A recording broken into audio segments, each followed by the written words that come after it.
u Hrvatsko-francusku udrugu Alliance Française de Split po malom kutku hrvatsko-francuske kulturne veze. Večeras imamo zadovoljstvo za razliku od ranijih naših izložbi da u stvari predstavimo jednu grupnu izložbu jedne udruge dragih i cijenjenih i lijepih autorica i autora koja ima lijep jedan naziv Art Mode. Pretpostavljam da je to ono što vas je povezalo u vašoj likovnosti, u vašem izričaju.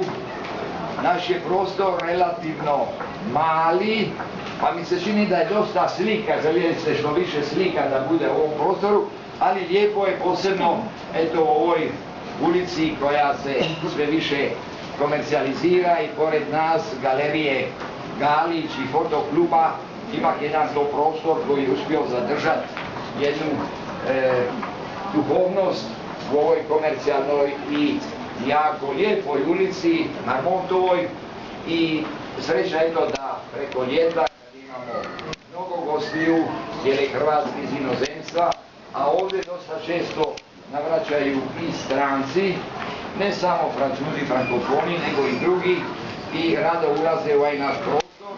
I nama je lijepo da preko ljeta možemo u ovom prostoru prikazati i djela naših autora kojima je naravno kao što vidimo i slika iz naslova te udruge inspiracija more. Ja neću duže, zahvaljujem se u svakom slučaju što ste došli u ovako velikom broju.